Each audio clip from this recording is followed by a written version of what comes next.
Okay, I would like to begin with talking about your intent when you're hitting a ball. So currently this net is set up for me to basically hit the ball right back up the middle. And the problem with that is there's a pitcher, shortstop, second baseman, and center fielder waiting up the middle for you to hit that ball there. And if you don't happen to hit the ball right back up the middle and you're late, which is more times than not, okay, most batters are late when they miss a pitch, okay? Most of them are not early. So as this pitch gets past this, hit it up the middle, you know, because it's moving at us, as it gets past this area where we're trying to hit the ball, it then starts to deflect off the bat. And the faster the pitching, the more it's gonna go foul, all right? So what you wanna try to do is think about picking a side of the ball to attack, not the inside half. Why? Well, because you could attack the outside half first, and as that pitch is getting closer to you, all right, so let's just say I went out and I got that spot way out there. I know that if I was a little bit late on my attack, I still might hit it up the middle, and I still might hit it to right field. Okay, so it's not even about just hitting it to the field, it's about thinking about where the open holes are on the field to hit to, okay? So right now, with your net setup in practice, again, you're just hitting it up the middle, and so this ball is on a tee and it's not moving, and so you're just kind of going like that, and you're keeping your chest on this pitch. I got leaves from the trees. Get that out of here. So you're keeping your chest on the pitch, and that is not going to allow you to hit the ball in the green zone.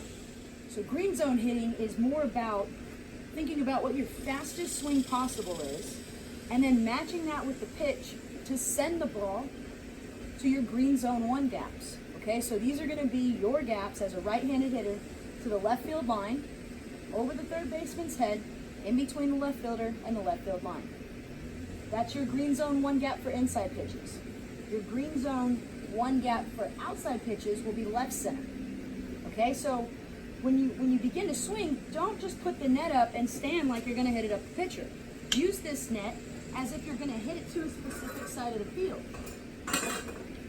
We tilt our net, and instead of using my tee, I like the fact that you're pointing the tee where you want to hit it, like the front of the plate, because normally it goes like this, right? And everybody stands right next to the plate, because most people are taught this in t-ball, to stand just like this and not have any room. Okay, and this is why all those batters tend to step out when you see them on a Little League World Series. I just made 2 posts about it. So think about that. Like, I like the fact that you can turn the plate and move it out in front. You're already doing that, but we want to maybe think about even going like this. This allows the edge of this front of the plate actually to make my bat understand what it's got to look like to make the ball go that way. All right, so because the plate is like this, that's going to make the ball go that way. So one of the other cool things you can do is actually just, I need this plate. All right, we put our plate back here, make this maybe an inside pitch right now. And you get to where you can reach out and touch the outside part of the ball. I would even get it even further. And aim for hitting the ball right here to this top corner of your net.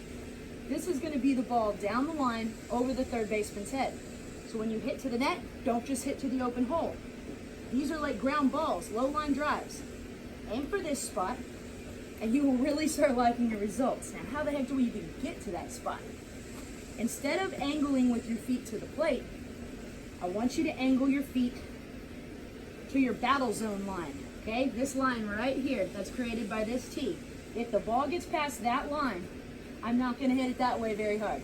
I might still hit it that way, but it's going to be more of a grounder or a low line drive. But chances are I'm going to start slicing this thing the closer it gets to me, and it's going to go to my yellow zone gaps, all right? So point your toes in the same way that this plate is facing, all right? This is your new battle zone.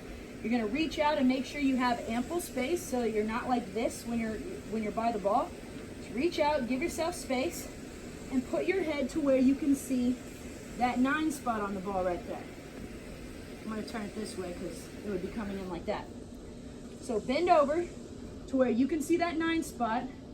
Pull your bat back. Do you see how I didn't do any extra movement? I'm already in position to see the bottom half of the ball. I'm going to pull that back and lock it right by my back shoulder. If from the side or from behind, it looks like this. So you see my arm's not up. I don't have chicken wings. I'm gonna take this position, my triangle with my door knocking knuckles in line, number ones straight up, not X's. Keep this nice triangle with your elbow. Go attack, stay on tilt, and turn the body to swing the bat around your shoulders. You're swinging at the ball. Okay, so it's more like it's going boom, swinging at the ball, then the bat stops. All right? I need you to swing the bat with your body to the open gap versus at the ball.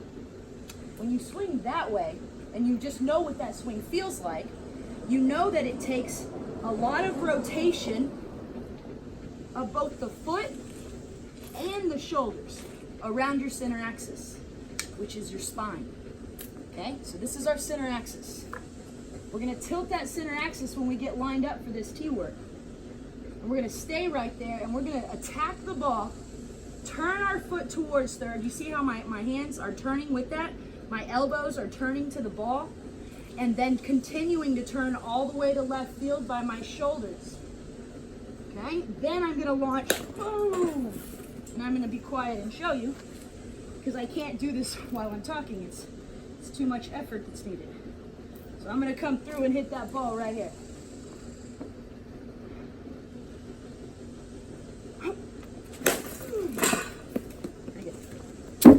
Sorry, I knocked you. Okay. So your number one thing that you need to do is start swinging with intent, okay? Now, to be able to do all this, I mean, yeah, you could practice each of those steps, but it's more about understanding how to throw weight around your body. So, here's what I want you to work on. Number one, I'd like for you to get a 3/4 inch PVC pipe. This one seems to be 5 feet. And go ahead and get that. You won't need a ball for this, but go ahead and keep your net to where you can kind of visualize what you're doing. You can even put the tee way out in front. I'm not gonna hit a ball with this. I need to go further.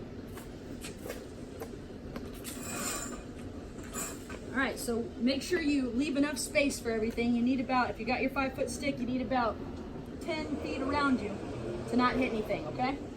So the first move is going to be go ahead and tilt your toes just the same way to make your battle line, all right? That's making you hit the ball by this point to go that way.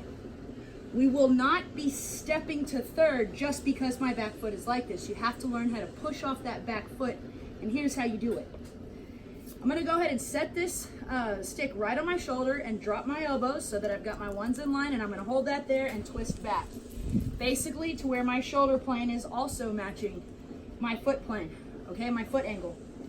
All right, shoulder plane is turning and twisting back to put me in an attack position to turn my shoulders, which will turn the elbows and whip my bat around my body towards left field gaps. So swing this stick as if you're trying to hit that ball right down the line over the third baseman's head out of the park. First move, after you get your rotation back, we don't need to go back anymore. This is extra wasted movement. We are going to try to move this stick with my foot, my knee, using my core to turn my shoulders. I'm gonna stare out in front. I will not look down, and if you do, you will hit your stick on the ground. It will break and pieces will go flying. Swing level, shoulder to shoulder, okay? Keep your face forward, twist back, your toes are in position, your knees are going this way, my shoulders are going that way, and I'm about to pull this chest all the way to left field to then fly this around my body as fast as I can. Hang on tight. Tighten your core, tighten your arms.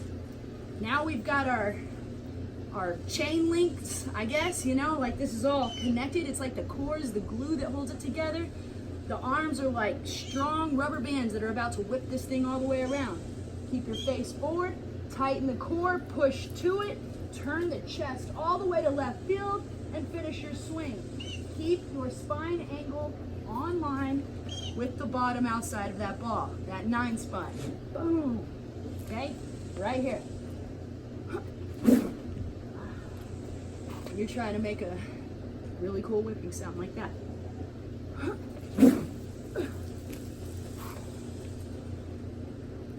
If I was going to go for a high pitch, I would simply push my knees back underneath me as I was attacking the ball. My hips come underneath me and I turn the same way. So if I'm hitting a high pitch, I'm aiming for more the 6 on the ball. If I'm aiming for a low pitch, I'm going for that 9 spot on the ball. It's really more about keeping your shoulders on tilt with your desired outcome. So if I know I want the ball to go up, right over there, like that, I gotta pull it back to there for contact. If I leave it here on contact, my swing is going that way, or this way as it gets too close to me. I'm trying to turn my chest here to create that, versus here to create this. Okay, hang on. Keep your head under your front shoulder. Like if there was water right here, I want you to get under the water and stay under there. Okay, shark's attack from the bottom up. So think about this shark, you coming to cut this ball off and taking this shark, which is going to eat under the water and attacking from the bottom up. When you start swinging with force, you'll try to take that attack to everything, because then it's all about understanding how to time the pitch. So basically, when you're hitting side toss, here's what I want you to do. I want the down of the hand to be 1, the up hand swing be 2, and I want you to hit it by 3. That means it's going to go 1, 2, and I want you to hit it before it reaches the peak of the toss and comes over the top. 1, 2, boom. You can't swing on 3 if you're going to hit it by 3. Start your swing on 1 by getting into your legs and tightening your core and arms. 1. You're putting your body under the water level. 1, 2. Boom is 3. 1, 2. I had to start swinging on 2 basically to hit it by 3. Okay? All right. Work on the turn and pop drill. That's going to be where you use a stick similar to this. You can also just use your bat. It'll be harder for a shorter stick, but where you're either on a knee or on a bucket and you're working this turn with your hands split up, that'll help you start learning how to bend and work the 1 knee drill. But don't do these things until you go practice either swinging with your bat or a whip stick or something like this that is longer and heavier. It doesn't even have to be heavier, longer than your bat. Once you get your bat out of your hands, you stop thinking about the right way to swing. Start swinging as if you're going to hit the ball straight over the left fielder's head, straight over the third baseman's head, and keep your eyes out in front, never letting the ball change your vision. Your vision is here. See it out there, hit it out there. Boom! All right.